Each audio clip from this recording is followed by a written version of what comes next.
Buenos días, iglesia. Mi nombre es Elvia Flores y mi hijo José Alberto Flores. Les voy a leer una escritura, hermanos, Juan 10:27. Mis ovejas reconocen mi voz y yo las conozco y ellas me siguen. Jesús estaba hablando en esa escritura y se refería a nosotros los creyentes, utilizando de manera figurada a las ovejas. Jesús es el buen pastor y puede aplicar de diferentes maneras, como el que nos conduce, el que nos guía o el que nos lleva. A los discípulos quiero animarlos, invitarlos a que se sigan dejando conducir, guiar o llevar por Jesús. Y a los amigos invitarlos a que puedan conocer quién es ese buen pastor. Amén. Bienvenidos.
¿Qué tal?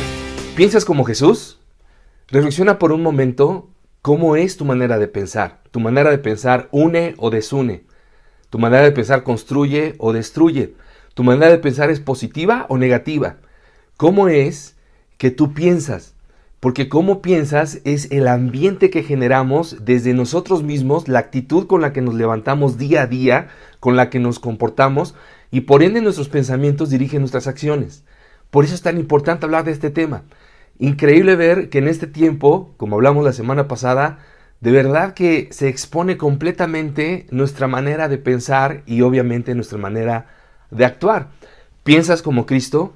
La semana pasada hablamos acerca de la mente de Cristo. Pablo nos enseñaba en Corintios cómo había una gran diferencia entre lo que el mundo piensa, que es de manera individualista, y lo podemos ver hoy por hoy en la calle, en el mercado, en el súper, donde quiera que vas, ves una mentalidad completamente individualista. Todo el mundo piensa egoístamente lo que yo necesito y lo que mi gente necesita, y de ahí en fuera no nos preocupamos por nadie más.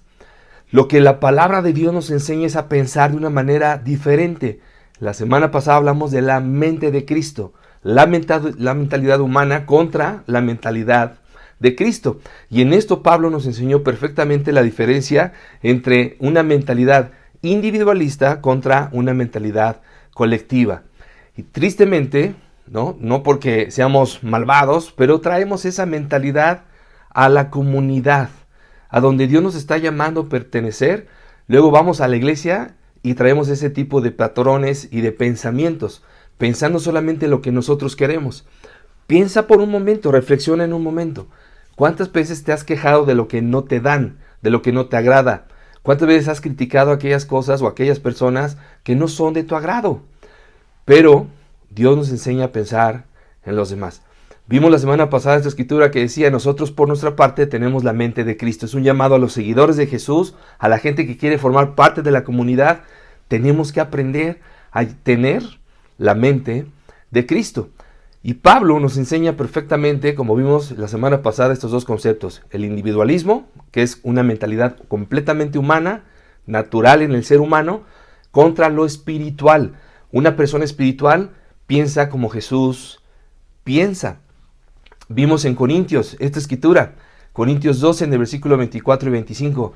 Mas así formó el cuerpo, dando mayor honra a las partes que carecía de ella, a fin de que en el cuerpo no haya división. Interesante. Sin división, sino que los miembros tengan el mismo cuidado unos por otros. Ahora bien, ustedes son el cuerpo de Cristo y cada uno es miembro de ese cuerpo. Piensa lo que hablamos la semana pasada, y no quiero ser reiterativo, pero solamente ampliar un poquito más la ilustración que Pablo nos da a través del cuerpo humano. Te decía la semana pasada, si tu mano derecha está agarrando un martillo y estás agarrando un clavo, que a todos nos ha pasado, y de repente te pegas en el dedo gordo, la mano que golpeó va a rescatar al dedo que le pegó. Y si te das cuenta, nuestro cuerpo no reacciona vengativamente. Nuestro cuerpo no reacciona como individualmente. Ah, sí, imagínate la mano izquierda diciendo: pásame el martillo. Suena hasta chistoso. Pásame el martillo, ahí te va la mía. No, nuestro cuerpo está diseñado de tal manera que todo el cuerpo cuida de todo el cuerpo. Cuando nos hemos pegado en el dedo chiquito del pie derecho, todo tu cuerpo, toda tu atención se va hacia allá y tus manos van inmediatamente a socorrer la parte afectada.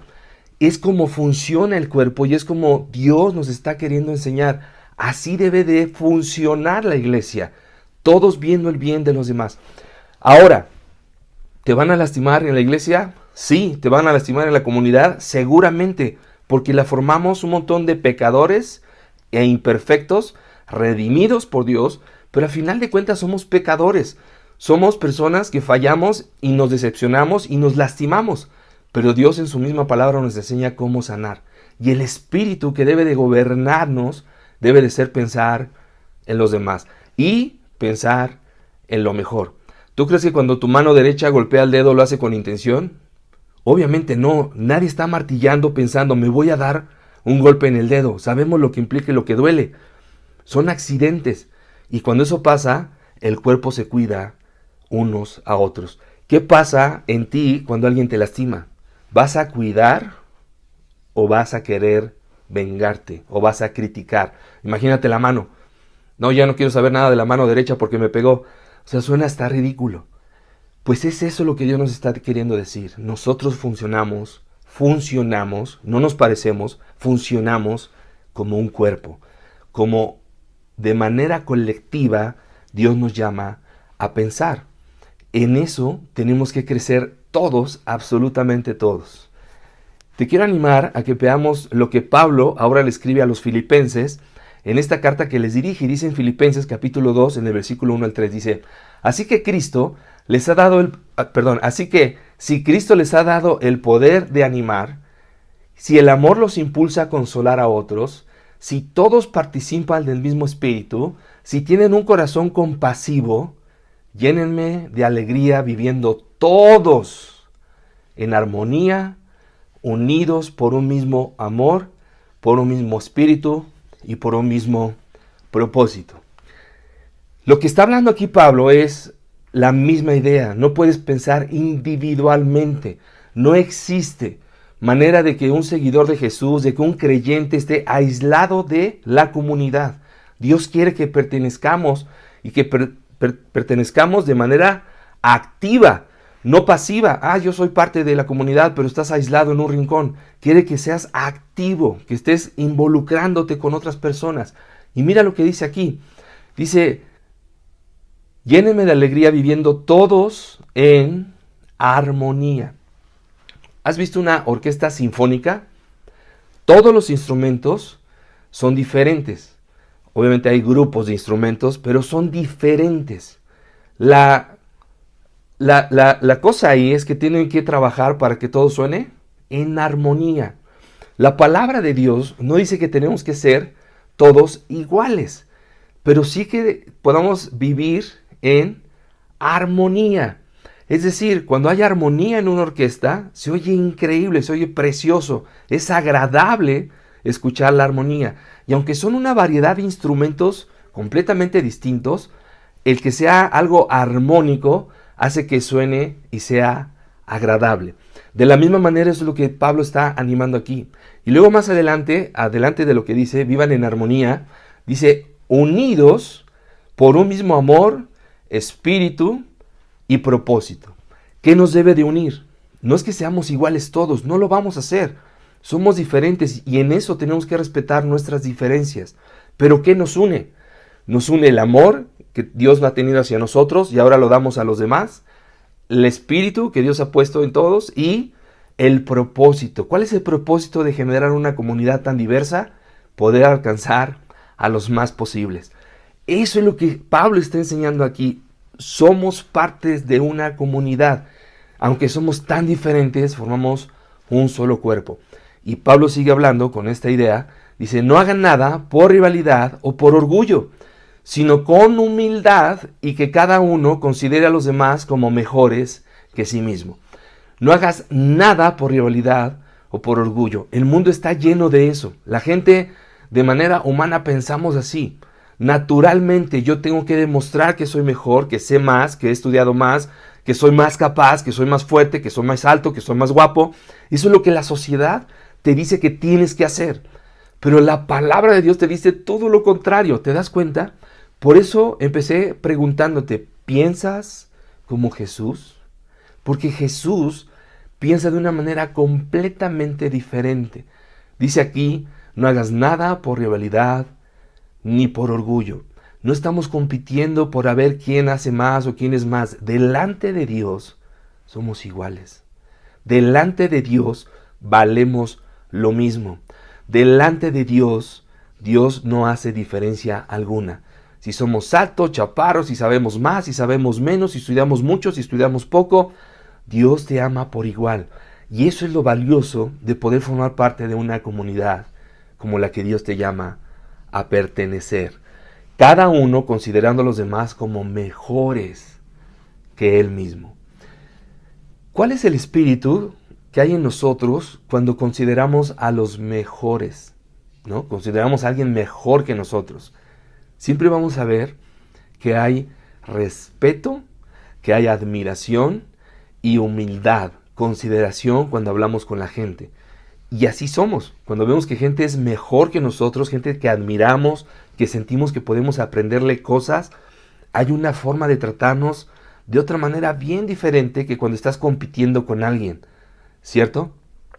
Por eso es que Dios nos está llamando esto, porque el mundo piensa que hay que competir, que hay que hacer las cosas por rivalidad, que no importa quién pises, pero tú tienes que demostrar que eres mejor, cuando Dios te está enseñando acá, la manera de pensar correcta delante de Dios es considera a los demás como mejores que tú mismo.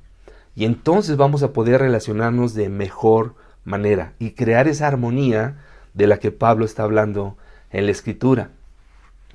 En Filipenses, en el versículo 4 dice, ninguno busca únicamente su propio bien, sino también el bien de los otros.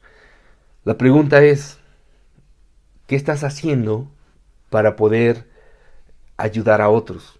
¿Cómo puedes buscar el bien de los demás si no te relacionas con nadie? ¿Cómo puedes relacionarte con ¿cómo puedes buscar el bien de los demás si no te relacionas con nadie? Aún en este tiempo, que sé que se han conectado de diferentes maneras, si tú no estás conectado, ¿cómo puedes cumplir esta escritura? No solamente buscar tu propio bien, esa es nuestra naturaleza, pero Dios te llama a buscar el bien de los demás. ¿Cómo te estás involucrando? ¿Cómo estás ayudando a alguien, sirviendo, animando? ¿Con quién estudias? ¿Con quién compartes? ¿Con quién te abres? ¿Con quién te relacionas? Y en esto la palabra te está diciendo, no puedes ser un discípulo, un seguidor, un creyente individual. Tenemos que ser parte de una comunidad. Y por eso es tan importante lo que estamos hablando hoy. Tu manera de pensar contra la manera de pensar de Jesús, de lo individual a lo colectivo. Si no estás viviendo esto, no estás haciendo lo que un verdadero seguidor, un verdadero creyente está llamado a hacer. Y luego en el 5 es algo increíble, mira lo que dice. Tengan unos con otros, otra vez, unos con otros, la manera de pensar propia de quien está unido a Cristo Jesús. De aquí se deriva el título de la clase. ¿Piensas como Jesús? Unos con otros, nuestra manera de pensar unos con otros, no personal, sino hacia los demás, como Jesús piensa. Dice, de quien está unido a Cristo Jesús. Tengan la manera de pensar de quien está unido a Cristo Jesús.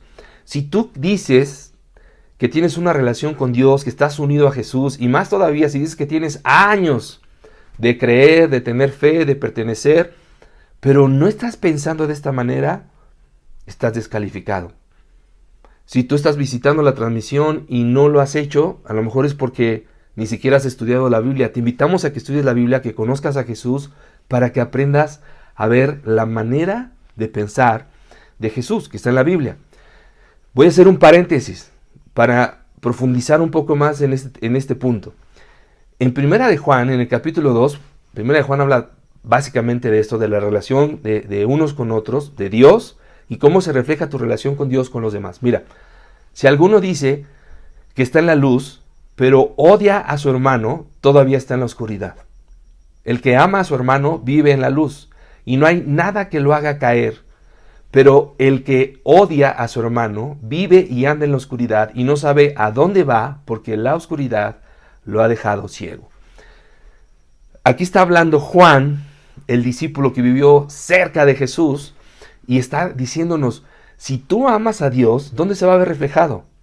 Se va a ver reflejado en tu relación con los demás discípulos, con los demás creyentes y en la comunidad. Cómo te relacionas con los de adentro, pero también con los de afuera de la comunidad. Si alguno dice que está en la luz, pero odia a su hermano, bueno, yo no lo odio. Sí, pero no le hablas. Sí, pero no lo has perdonado. Sí, pero no lo puedes ver. O sea, por favor, escucha a Dios a través de su palabra lo que te quiere decir. Porque ese es el problema, nos justificamos para seguir en el pecado. Y finalmente, quien te va a juzgar en esto es Dios. Mira lo que dice la palabra. Si tú dices que vives en la luz, pero tú no te relacionas bien, no amas, tú no eres alguien que vive en la luz. En 1 Juan 3:14, nosotros hemos pasado de la muerte a la vida. Fíjate bien, una conversión de qué te confirma que alguien se ha convertido. Nosotros hemos pasado de la muerte a la vida y lo sabemos porque amamos a nuestros hermanos. El que no ama, aún está muerto espiritualmente. ¿De dónde viene el amor que podemos llegar a sentir? El perdón, la tolerancia, el animar, el relacionarnos, el negarnos, el dejar el egoísmo de tu relación con Dios. Porque así era Jesús. Y si algo nos ha enseñado a la iglesia, como yo dije la semana pasada, es a exprimir el egoísmo para poder dar a los demás. Más adelante, 1 Juan 4, versículo 11. Queridos hermanos, si Dios nos ha amado así, nosotros también debemos amarnos unos a otros. ¿Te das cuenta? Si Dios te ha amado de tal manera que mandó a morir a su Hijo en la cruz y lo demostró con ese hecho de mandarlo a morir en la cruz, de la misma manera que Dios nos ha amado, ahora somos llamados a amarnos unos a otros. No egoístamente, no individualmente, sino unos con otros. Regresando a Filipenses, dice en el versículo 5 que estábamos leyendo del capítulo 2, tengan unos con otros la manera de pensar propia de quien está unido a Cristo Jesús. Esa es la manera propia de quien está unido a Cristo Jesús. ¿Piensas como Jesús? Entonces vas a reaccionar, vas a relacionarte y vas a interactuar como Jesús lo haría. ¿Te das cuenta? Quiero animarte en eso, a que podamos crecer, especialmente en estos tiempos donde estamos tan aislados físicamente, pero no se trata de eso, se trata del corazón, porque hoy tenemos todos los medios para poder conectarnos. ¿Estás de acuerdo? Tenemos un montón de medios para poder hacerlo. Tenemos el celular, tenemos las redes sociales, tenemos un montón, gracias a Dios, tenemos hoy la tecnología para poder estar cerca. Entonces, no es cuestión de, bueno, es que no nos podemos reunir ahorita. No te engañes con esas ideas. Si tienes la manera de pensar de Cristo, entonces vas a actuar de acuerdo a lo que Jesús hacía. La confirmación de que somos realmente cristianos y que estamos unidos a Jesús es cómo nos relacionamos con los demás. Y escucha bien esto. Tu devoción a Dios es proporcional a tu involucramiento en la vida de otros para servirles. ¿De qué manera? Hay 1000 maneras de servirnos. Desde animarnos, corregirnos, poder estudiar, poder reconfortarnos, poder llorar, poder abrir, poder confesar. Hay un montón de cosas de poder servirnos unos a otros. Si no lo estás haciendo, tú no estás pensando como Cristo, estás pensando como tú crees, pero no como Jesús te llama a pensar. Tengan unos con otros la manera de pensar propia de quien está unido a Cristo Jesús. ¿Estás unido a Cristo? Si eres un seguidor de Jesús, un creyente, se supone que sí. Pero, ¿cómo piensas de los demás? ¿Cómo actúas e interaccionas con los demás? Eso revela en hechos, no en dichos, cómo te relacionas con Dios. En el versículo 9, en 2 Corintios 8, versículo 9. Por esto, saben ustedes que nuestro Señor Jesucristo, en su bondad, siendo rico, se hizo pobre por causa de ustedes, para que por su pobreza ustedes se hicieran ricos. Ese es el espíritu de lo que habla la Escritura. Y vamos a verlo más a detalle. Jesús se hizo pobre para enriquecernos. Y esto es lo que dice en Filipenses de Jesús.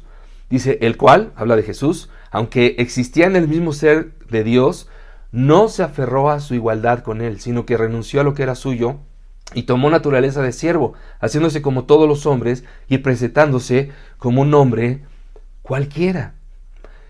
Lo que aquí remarca, o te remarco en la Escritura es, él renunció a lo que era suyo, él decidió rebajarse voluntariamente, ceder sus derechos como el Hijo de Dios y vino a la tierra como un hombre, de manera voluntaria. Es algo que tú tienes que decidir hacer.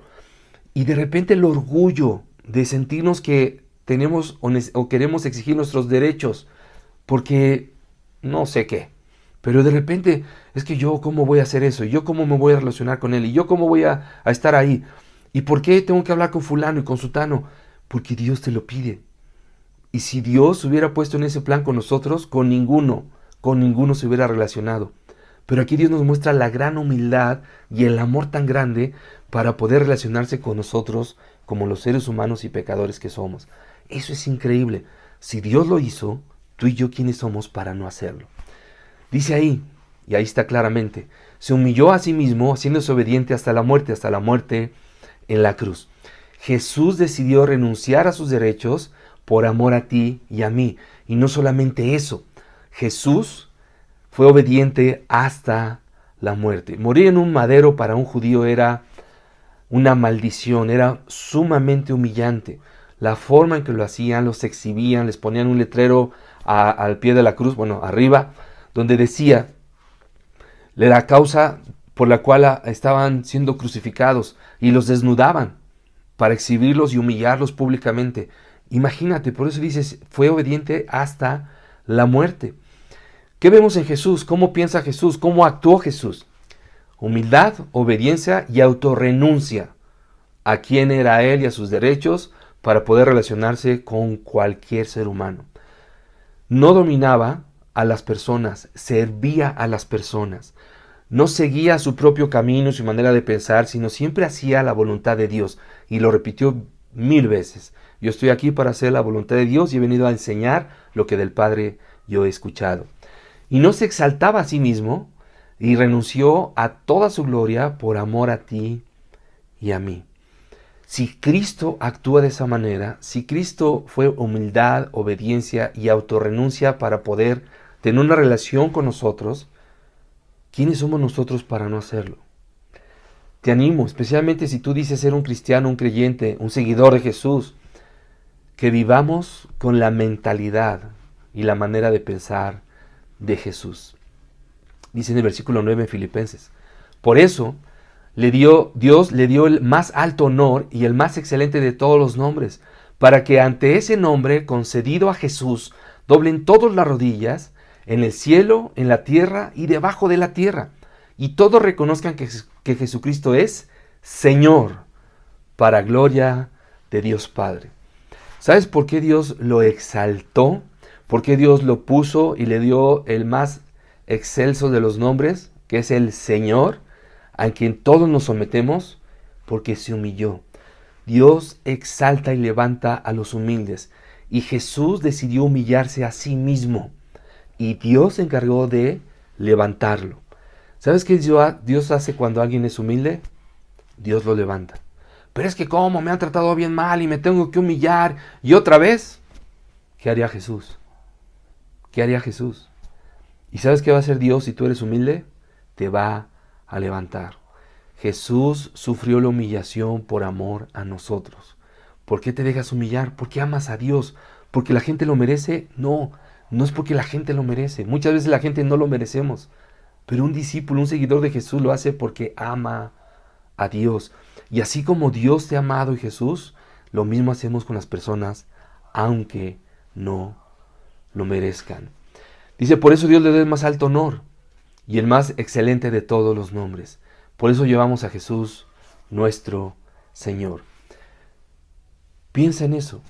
Tengan unos con otros la manera de pensar propia de quien está unido a Cristo Jesús. ¿Estás unido a Cristo?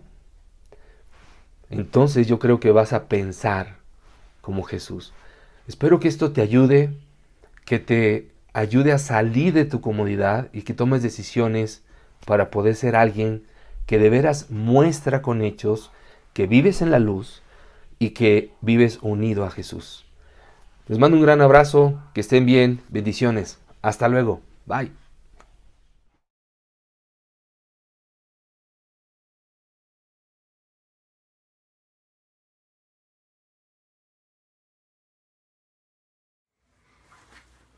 Hermanos, amigos, llegamos a la parte más importante para cada discípulo, la Santa Cena.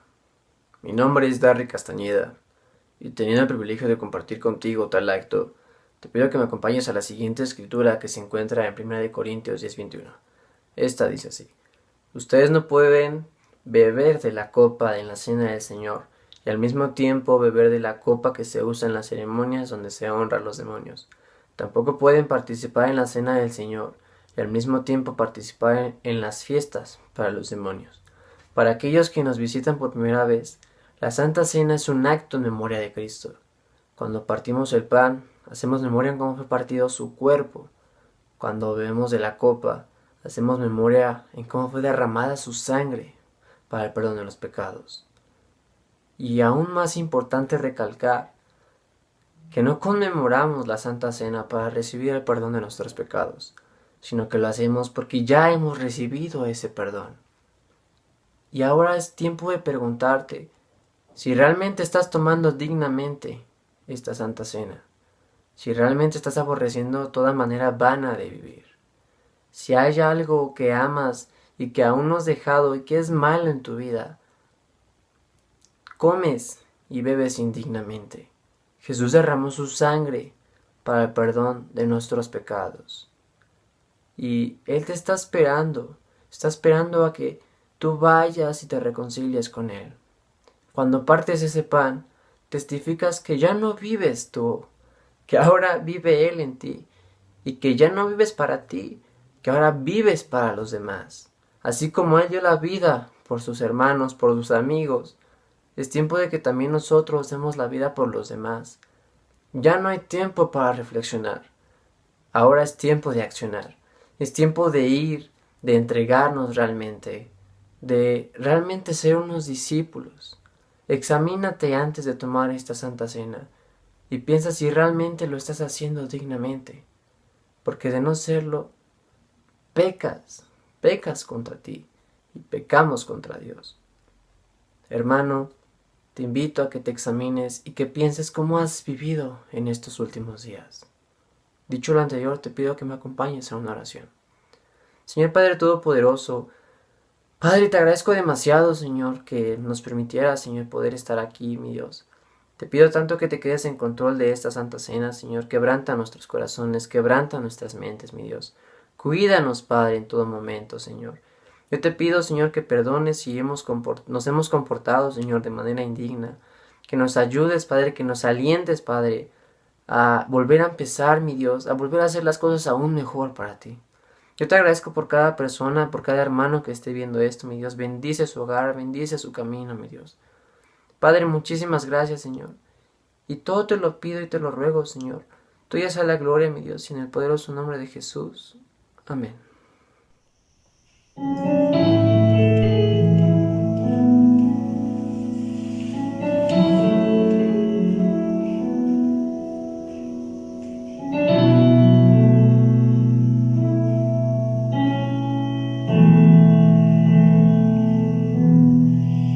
Solamente una palabra, solamente una oración.